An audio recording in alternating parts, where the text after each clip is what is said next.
I'm Bruce McDowell. I work at the Pacific Northwest National Laboratory. I am a project manager, currently project manager for the Clinch River EIS that we're doing for NRC. And I think that's probably the most relevant title that I have for this discussion.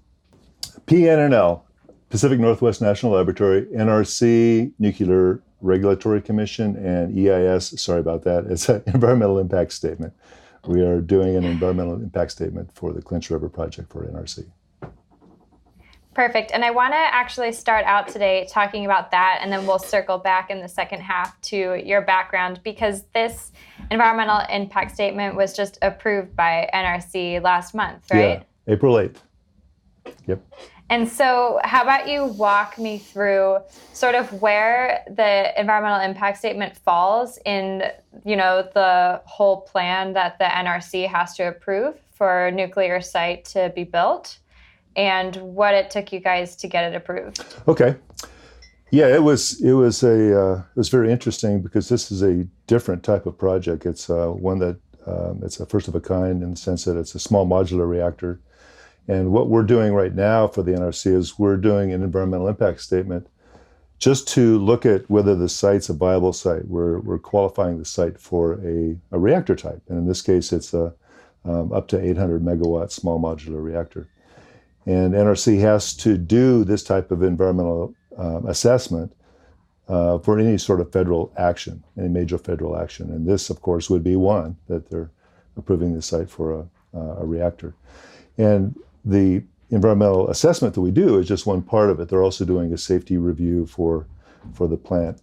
And once this is done, there will be an approval of the site.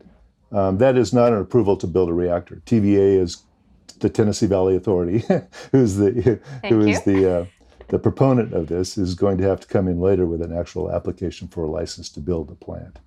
So right now we are in the process of just qualifying the site for a reactor.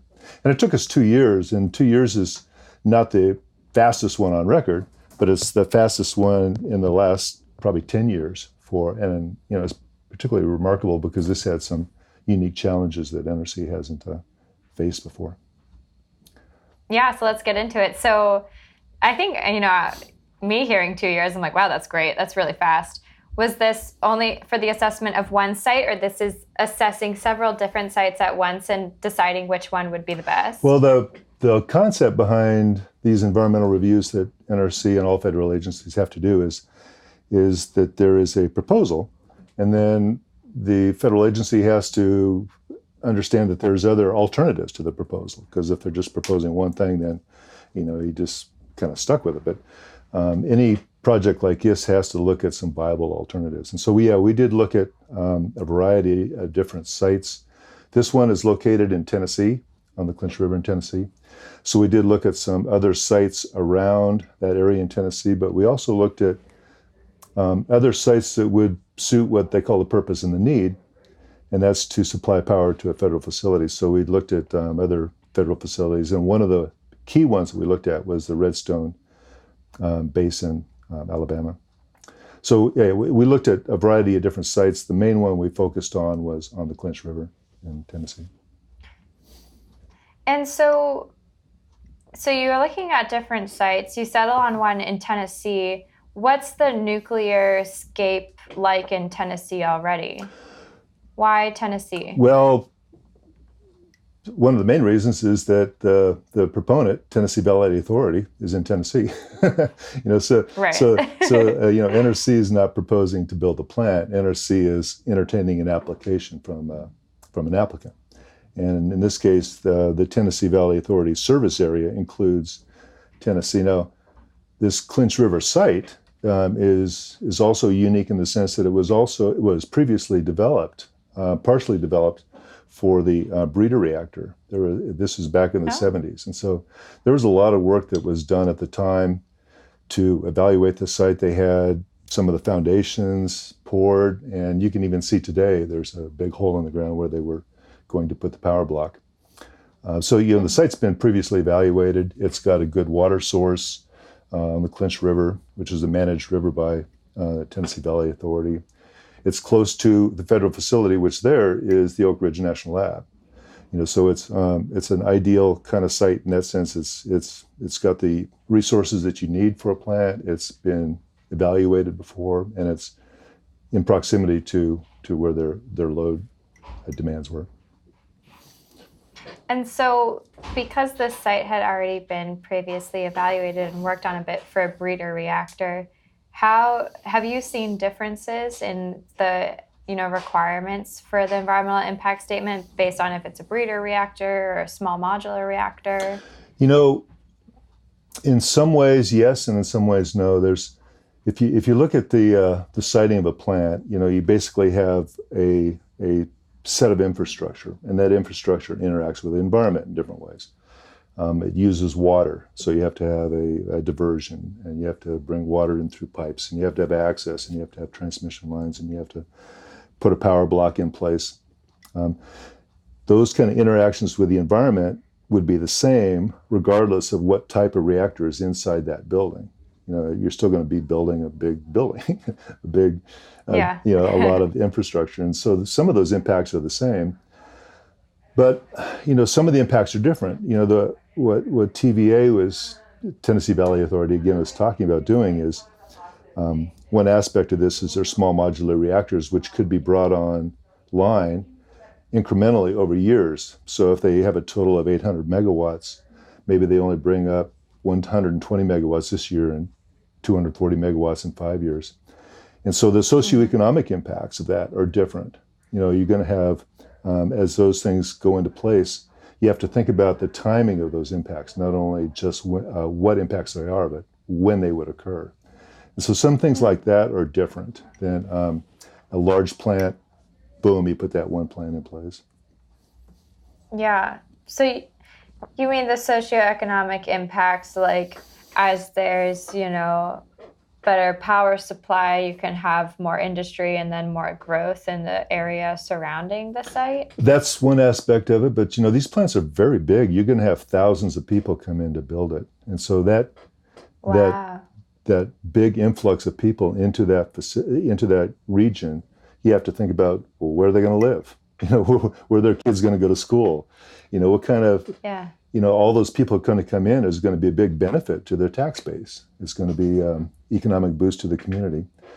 And, that happens with a large plant. It happens like over a very short period of time. But if you start doing it incrementally, that's spaced out. And so that's just, again, the timing of the impacts is what's important there. And this is all part of the environmental impact statement, or these are just considerations that you kind of keep in the back of your mind as you guys are working on it? No, we do some very thorough assessments. There's economic models, for instance, about how a plant would impact a community, and if you put a certain amount of dollars into construction, what are the trickle down effects through a community? And there's models that you can run to do that. Yeah, so there's all these things that every one of these impacts we look at in very, very strong detail, because we want to make sure that the site is qualified, and it's not just the footprint of the building, it's the region around, what we call the region of interest. In some areas where we take water, for instance, from the river, some of the downstream effects of where that water, either when you're going to put slightly heated water in the river and it goes back in and it dissipates over time, or maybe there's other impacts that are like land use, that they would be a region around the plant.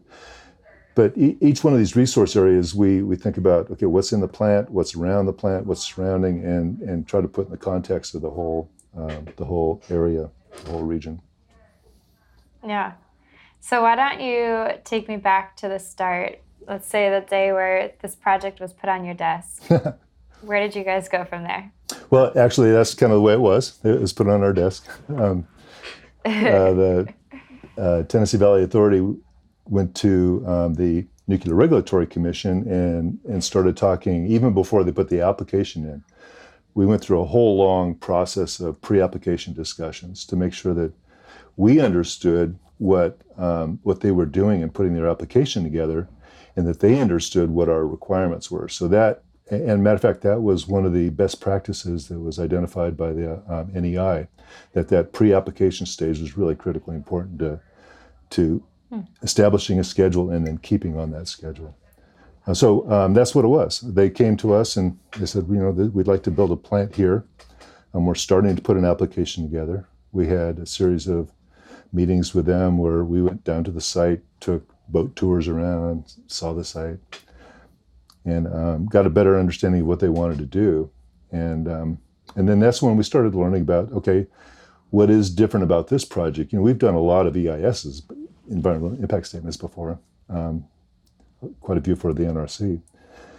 And so we had a concept of what a general one would look like, but this one is unique. What they want to use the power for, what they where they want to put it.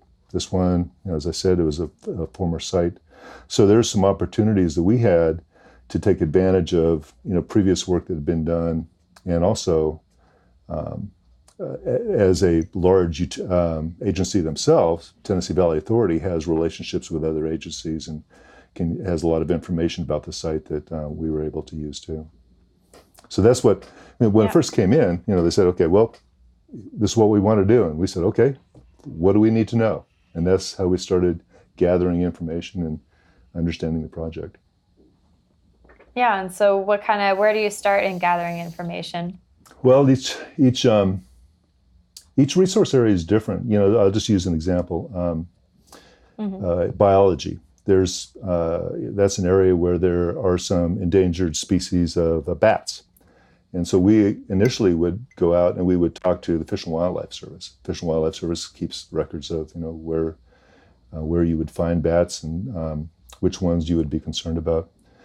We talked to other federal agencies. We talked to the Corps of Engineers. We talked to the state of Tennessee departments, and we also talked to the applicant. Because they have a lot of information themselves. What they have to do is they have to put together what they call an environmental report.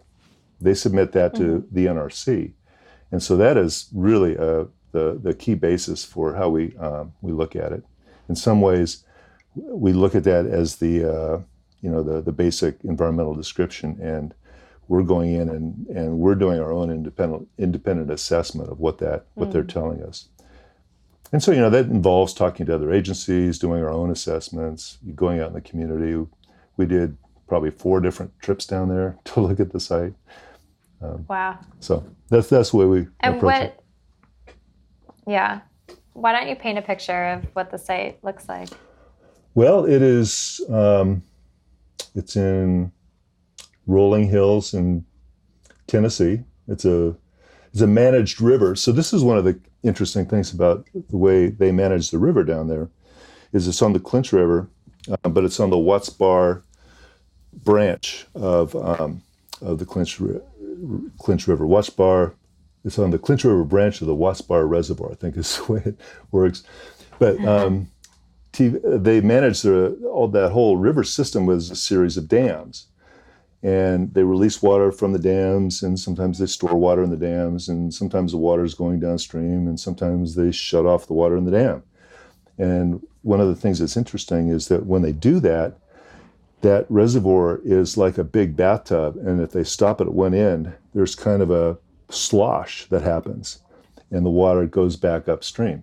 And so you'll be at the river one day, and the river's running downstream, and then all of a sudden the river's running upstream. And we talked to some fishermen down there at one of the boat docks, and they said, yeah, it happens sometimes. Sometimes the water goes that way, and sometimes the water goes that way.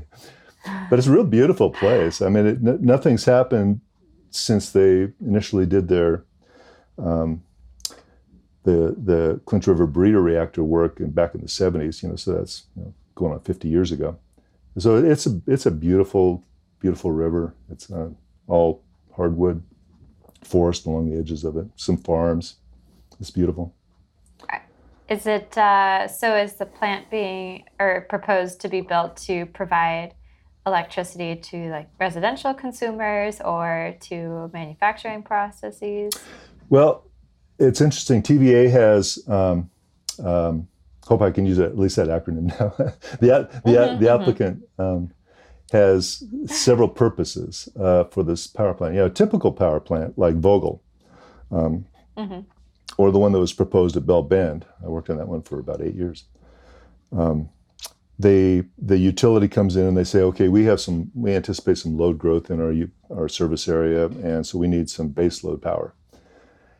And that's the way most of these big plants are built. But TVA had some different purposes. They wanted to do a couple things. They wanted to demonstrate that this SMR technology would work.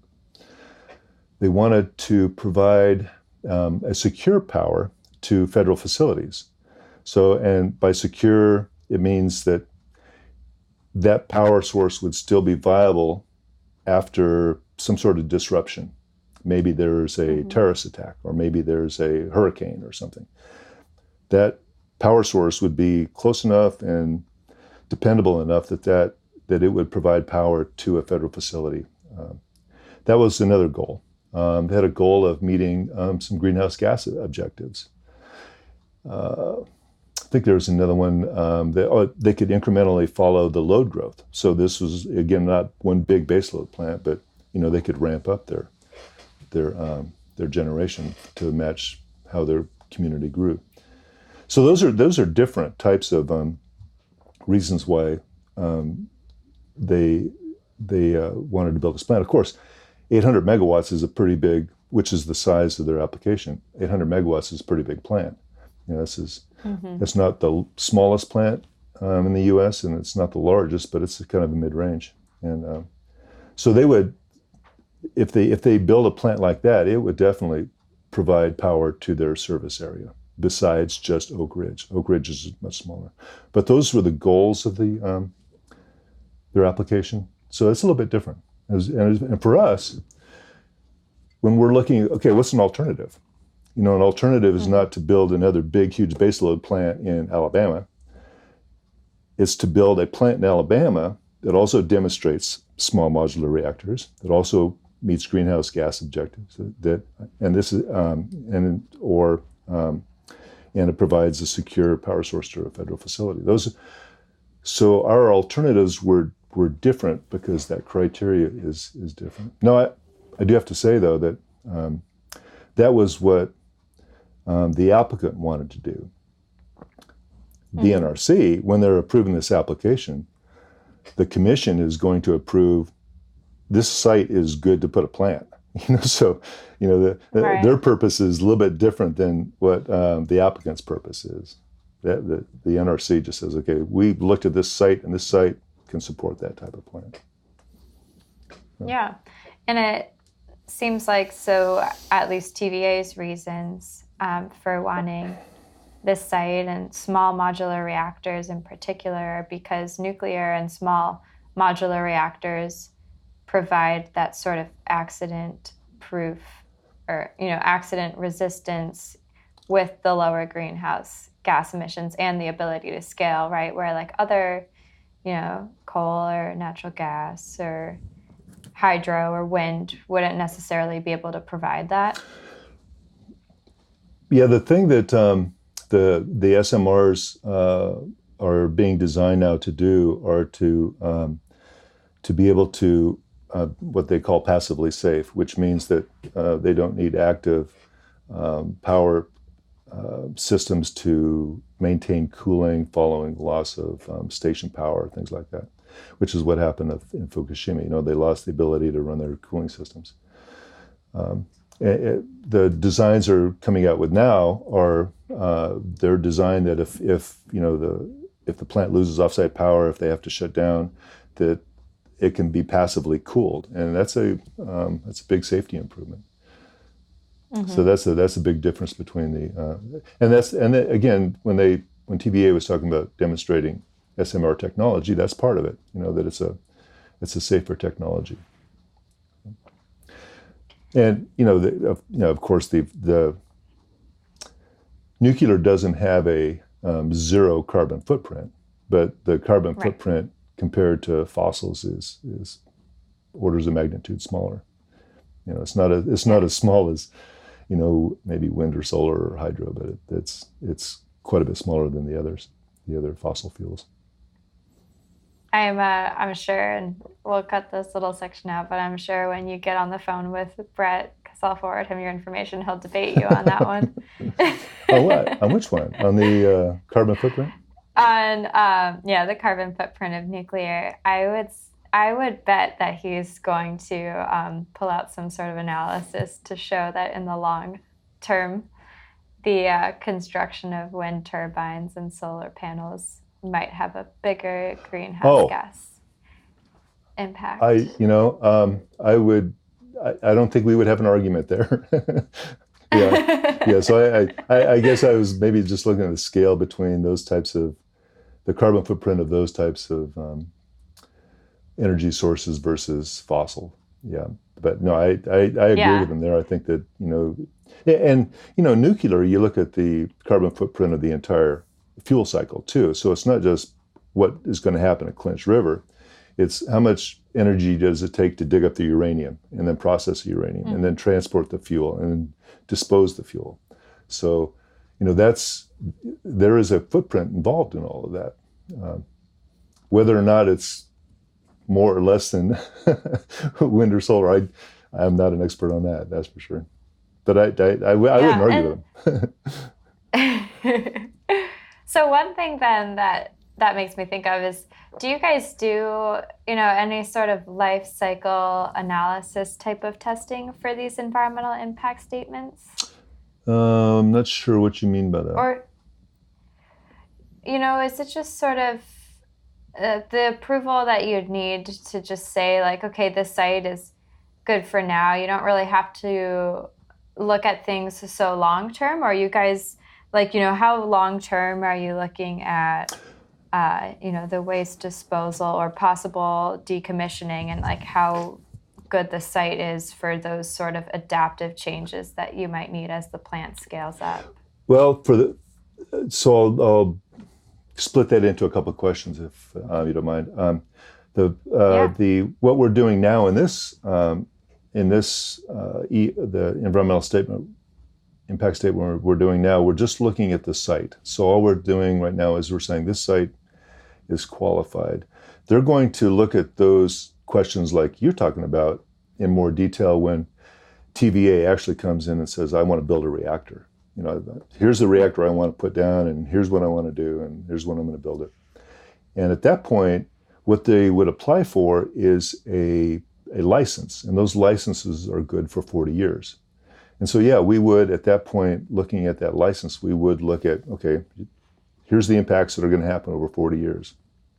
And at the end of that, there would be some even though most of these plants are going through relicensing at this point, some of them are being shut down. And we would include an assessment to the best we would know it at this point of, what it would take to decommission that plant. So we would look at it from that standpoint. We do put in the context of what that license term is. Mm-hmm. And so you guys look at species, you look at water bodies nearby, you look at the topography.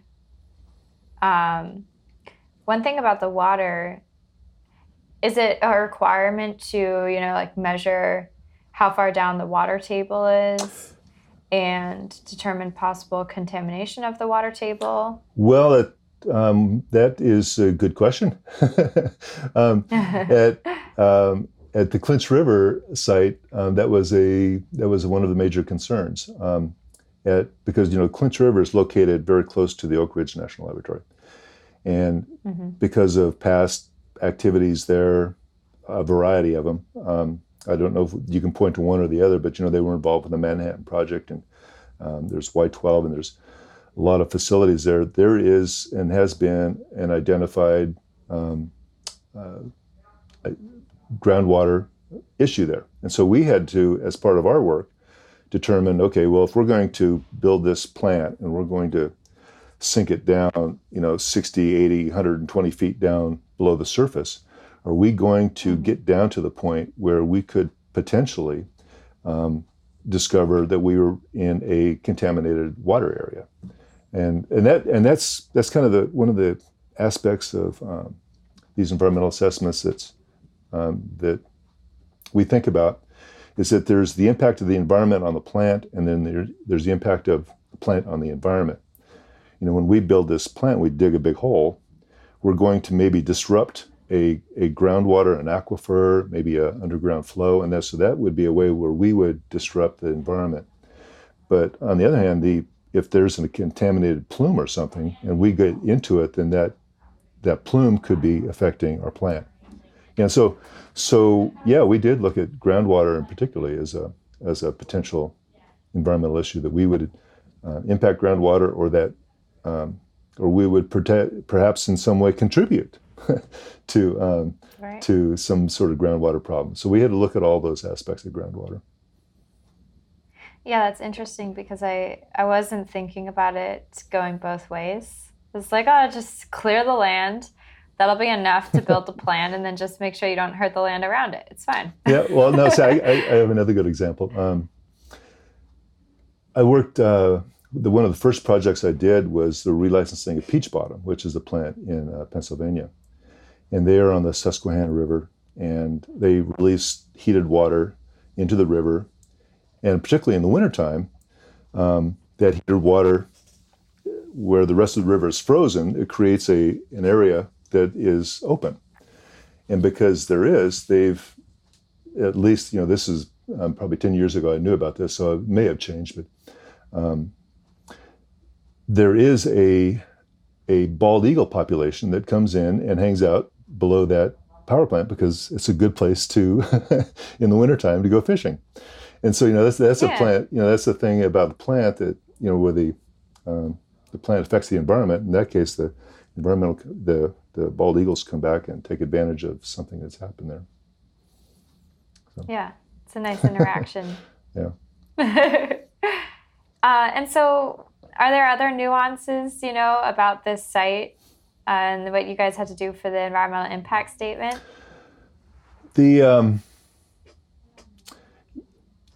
Yeah, there's a couple things. One is it's a site that it's a sort of an environmental issue, but it's more of a safety issue. Typically, with these plants, you have like a 10-mile emergency planning zone, and with these smaller plants and with plants that have passive safety features and other reasons, the applicants would like to have a smaller planning zone. And instead of having 10 miles, if you don't need 10 miles, let's make it smaller. It's easier to manage. So TVA came to the NRC with a methodology for doing a smaller planning zone. And just recently, I think the staff recommended to the commission that planning zone would be smaller. So, this is a way that, the impact of the plant can be minimized, and in some ways it's good for the applicant because they have less to manage. So that was unique about it. And the commission hasn't approved that yet, but the NRC staff has recommended that methodology be approved. So that was unique about it. The fact that they initially, TVA initially wanted to, or the concept was that they would be able to operate in what's called an island mode. Typically these plants have to have an offsite source of power, or two offsite sources of power, to be able to run their safety systems in case there's a problem.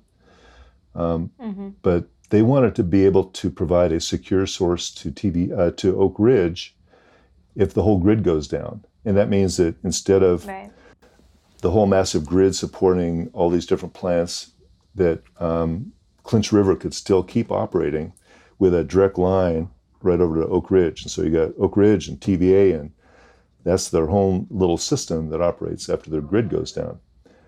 And that is unique. That is definitely unique. Part of the application was a 6-mile hardened underground transmission line that would feed directly from the plant to Oak Ridge. That's a huge construction project, 6 miles. Yeah. It's a lot of these plants have hundreds of miles of transmission line they put in. So, yeah. But that and in a lot of ways, some of the major impacts from a project are not right at the plant itself, but it's these peripheral types of things where you have to put in a road, or you have to put in a long pipeline for water, or you have to put in a transmission line.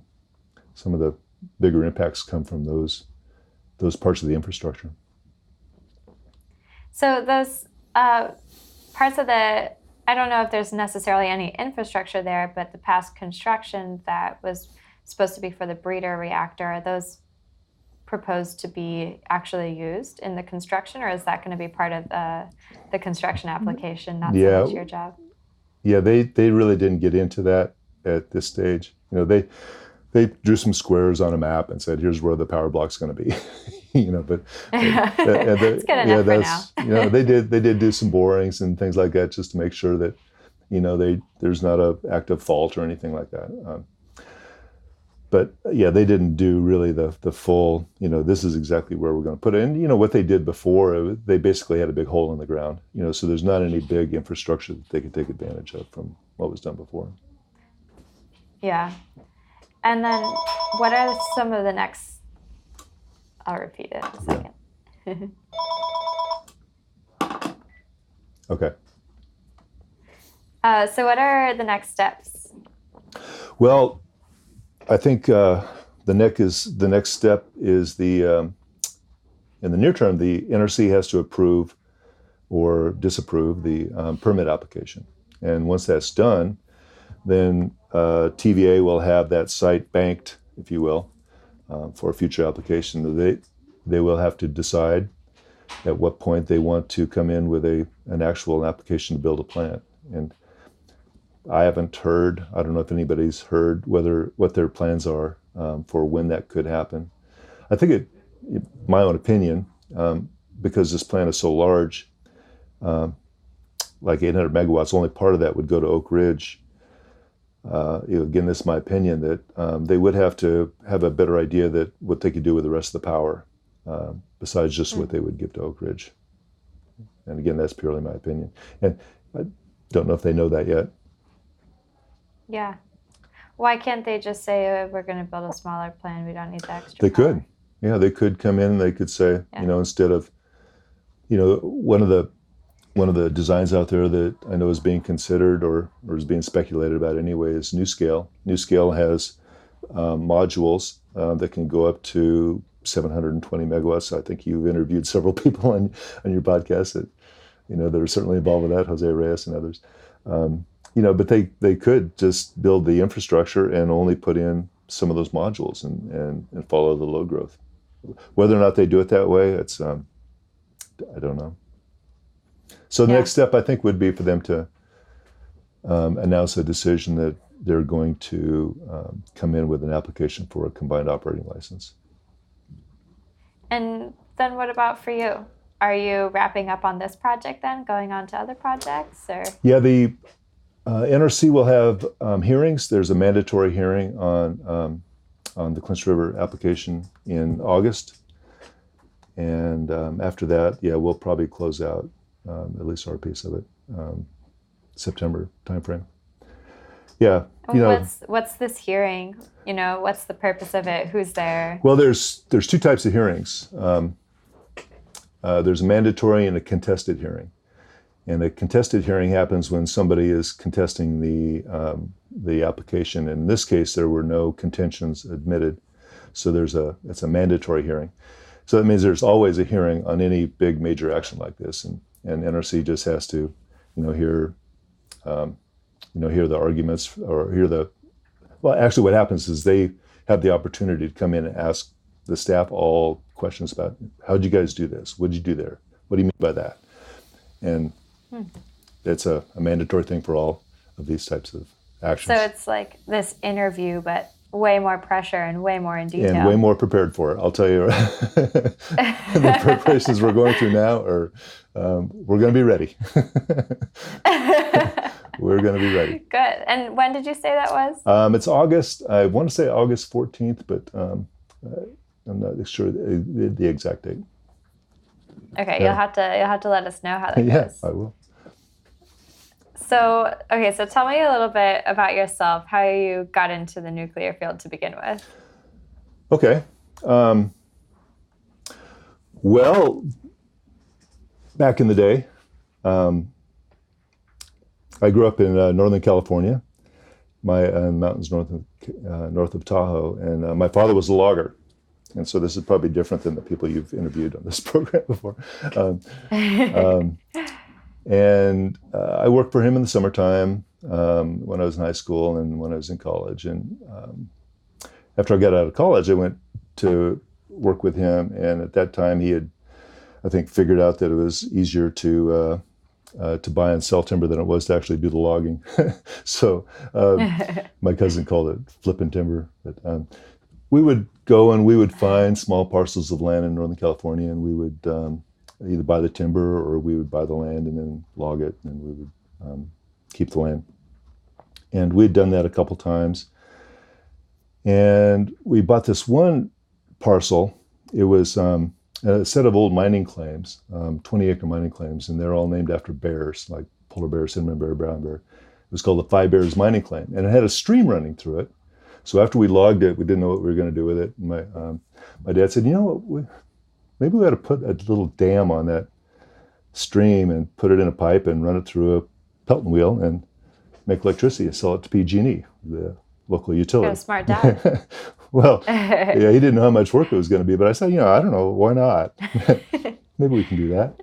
And so I looked into it, and you can get a license from the Federal Energy Regulatory Commission, and you can get a special use permit from the Forest Service, and you can get a 1603 agreement from Fish and Game for taking the water, and you can get a standard offer from PG&E. At the time, they had these contracts called standard offers, and the price was good. It was like 6 cents a kilowatt hour, and you can get, a permit for a transmission line, and you can get county approvals. And so we did. We got all those things for this, and we call it the Five Bears Project. And we got a license for a 1 megawatt project. Had about 1,200 feet of fall, 12-inch pipeline, and we built it.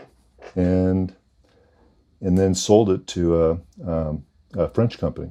Matter of fact, a subsidiary of Électricité de France. And they were over here at that time, this is in the 80s, looking for ways to employ their French engineers. Anyway, we licensed that project, we sold it, and in that process, in the process of doing that, I learned kind of what I like to think of as a craft, if you will. Yeah. That, how do you site an energy plant? How do you site an energy facility? And what are the things you have to think about? And, you may think it's different putting a little powerhouse that's about twice as big as your garage, on a little string and a 12-inch pipeline. But, in a lot of ways, it's the same. You have a power block. Whether it's that or whether it's Clinch River. You have a diversion on a stream, whether, it's a little dam on a tiny creek or if it's on the Clinch River. You have pipelines that you put in. You have a transmission line. You have all those things you have to think about. You're going to take water out of the stream. You have to worry about fish. And, so I kind of learned that whole process of how that worked. And then we did it again. We found another one called Camp Creek. And we developed that, same thing, and we sold that to a company in Philadelphia. So we ended up doing 2 projects like that, 2 small hydro projects. And so why not, go off with your dad, start a business, officially start a business? And we did, and there's a couple reasons for that. We did. We had a company called Frontier Land and Power that, it was a corporation that owned some land and it owned sold these power plants, and so that was like in the 80s. But there was changes that happened in that time period. One of them, the contracts with PG&E. So I remember they either went away or they weren't as good. It takes a certain type of topography and water source to make these things work. You have to have a lot of water, or you have to have a lot of fall in a short distance, or they're not economic. And, right. So there was, in the 80s, there was quite a few of these developed, and it's kind of the low-hanging fruit. And you got to the end of the 80s, and a lot of the good ones were developed. So that was part So of it. not so much opportunity. Yeah, not so much opportunity. Yeah. And then how do you finally get into nuclear? Do you go to university next, or was this while you were in university? I know I was mid 80s, maybe because I sold a hydro plant to a French company. I thought I was interested in international business, and so I got an MBA from University of San Francisco, and I got to live there for a couple of years, which is great. Yeah. But then at the end of the they say project management is you're always in the process of working yourself out of a job, and so that's kind of what I did. And when we got done with these projects, and I was looking for something else to do, and I went to a job fair down in San Francisco, and there was a booth for the Lawrence Livermore National Laboratory, which I don't think I'd ever heard of at that point. But they were in the process of ramping up. And the whole DOE complex was in the process of ramping up all their environmental staff because they had a big problem. They had in the late 80s, early 90s, they had this Tiger team that came around through the whole DOE complex, and Admiral Watkins led it. And they were doing some very hand-waving kind of assessments. And they said, not that Admiral's watch anyway. And so so DOE across the complex, they were really trying to improve and be more rigorous about how they did environmental assessments. And I just happened to walk into the job fair when they were looking for people to do that. And it's amazing. Everything lined up for you. Yeah, well, before I walked in that job fair, I was wondering if that was true. So I went to work at Livermore. There was a group of us, 4 analysts in the group. We did environmental assessments, and so I did those type of environmental assessments. But then I started doing other work, more project management work. I was involved with the decontamination waste treatment facility. That was a $80 million project that we built. It treated had some really interesting and unique waste that came out of that. Somebody at Livermore decided that they wanted to tritiate mercury. So we had these 12 dewars of tritiated mercury that we had to try to figure out what to do with them. And our new waste treatment facility, that was one of the things we had to figure out in this waste treatment facility. So that was about a 4-year project that we built that. I was on the so wait, what did you do with it? You got to tell me. That was 20 years ago. I think that there was some sort of a heat process which separated it out. It turns into like gaseous mercury. I think that's what it was. It was just let it out in the air, let it disperse. No, I don't just think like we did the that. coal plants do. No, it was some sort of a furnace, as I remember it. Anyway, so that was one project I worked on. I did environmental assessments for other things. We had an explosive waste storage facility, explosive waste treatment facility, where we would take things out to Site 300, old explosive waste, put them on a table and blow them up. Worked on the first biosafety level 3 lab. I was a project manager for that. And it was the first biosafety level 3 lab in the DOE complex. And I don't know of another one yet. I know that where I work now, Pacific Northwest National Lab, uses one over in Seattle, I think. But for people who don't know, what's a biosafety level 3 lab? There's different categories of infectious disease, and they're ranked. The laboratories that deal with them have different levels of protection for dealing with those infectious diseases. So if you're dealing with anthrax, for instance, you have a certain type of containment system in a building, filtration systems, not glove boxes, but fume hoods and things like that. And then, depending on the level of containment required, it goes from biosafety level 1 to 4. And 4 is there's very, very few 4s. 3 is pretty rare too. And there wasn't any in the complex, but we were looking at work supporting DHS, Department of Homeland Security, And this was following the anthrax letters that happened in the early 2000s. So the DOE was ramping up to try to figure out how best to deal with a potential terrorist attack using biological agents. And then we developed the lab to work on those. And that level 3 lab allowed us to look at the agents that were really of concern in a terrorist attack. And so I wrote the assessment on that one, and then was a part of the project management team to get that built. So I did those kinds of things at Livermore.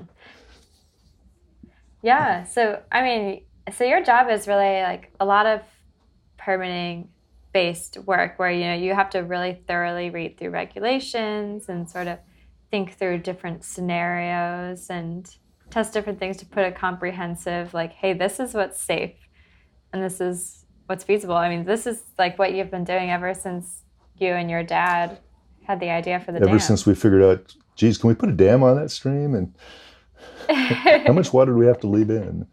That's like kind of the key question. How much water do you have to leave in to make sure that, you can take some, but the fish are still okay? Yeah. If you put it in a nutshell, that's kind of what it is. Yeah. Do you see a difference in working on projects around building nuclear facilities versus permitting for other types of sites? See, what would the differences be? Well, there's certainly a public perception difference. I mean, you when we were building the hydroelectric projects, we did not have to worry about any sort of radiation dose. Right. And so how did you learn about it, enough to make informed decisions? Or do you have like a specialist on your team? I know enough about it to know who the specialist is. Over the years, I've learned quite a bit more about it. I was interested enough about it that I went back to UC Davis and I got a master's in atmospheric dispersion and modeling. I do know that dispersion part of it. If there's an accident, if there's just a routine release, I have a pretty good understanding of how that dispersion could take place. But the whole health physics aspect of it is a whole field in itself. And I have some of the best people on the team at Clinch River that, and they're the same team, mostly the same team that work on a lot of these projects. I have a health physicist. I have a specialist in each one of these areas. Somebody that really understands accidents, somebody understands dispersion, we have socioeconomic specialists, we have ecologists, we have a cultural resource specialists that understand how to deal with archaeological sites. Yeah, I mean, we really, that's what, without bragging too much, that's what a national lab is for, We're supposed to provide these types of capabilities for federal agencies. We're a resource for them to use. And, we have a really, really strong team. And so that's a difference about nuclear plants, obviously, is that, you're dealing with radiation, you're dealing with radioactive materials. And how do you handle that? How do you determine, that this, we're not trying to determine whether the plant's safe or not. We're trying to disclose impacts. So if you put the plant there, what is the potential impact to a worker in dose? What happens in a potential accident? So that's definitely different. and the size, the size too. Of course, when you're talking about thousands of people coming into a community, that's a whole different than just a couple people coming in to build a little powerhouse. So I say those two things are the biggest. Do you feel like, I'm sorry? Those two things were the size and of course, the radioactive materials would be the biggest differences. Yeah. And so then looking at the impacts, you're kind of inherently looking at some of the risks. How has that shaped your personal view of nuclear energy? Well, I think that, one thing I've learned over the years, and the first one I worked on was Peach Bottom that I mentioned before about the bald eagles. And that was it was around 90, 91. So I've been doing this 17, 18 years. I've really come to the conclusion that regardless of what the risks are. And I really think that they understand the risks really well and can deal with them really well. The contribution to reducing greenhouse gases is so far exceeds whatever the risk is that I think you can't avoid using nuclear power if you want to go that way, if you want to do anything about climate change. So I guess that's my perspective on it. Yeah. And just going off that, as we wrap up, what do you hope to see for the future of nuclear? What do you think the future for small modular reactors at Clinch River will be? Well, I hope they do something there. I think that there's so many other things that are happening now with advanced reactors. And when I say advanced reactors, the typical plants that have been built before were light water reactors, either pressurized or boiling water reactors. The ones they're talking about now are high temperature gas cooled reactors or liquid metal reactors, sodium cooled reactors, plants that are really can be used in a whole variety of different ways. The Army is considering a mobile reactor. Places that that haven't been considered before, islands that could use a smaller reactor, are now being considered. We're part of the team that's proposing a feasibility study for Puerto Rico. I think you interviewed Eddie Guerra, and then there's some other people that were on your podcast who are on part of that team, like Jose Reyes, I think, is part of his advisory board.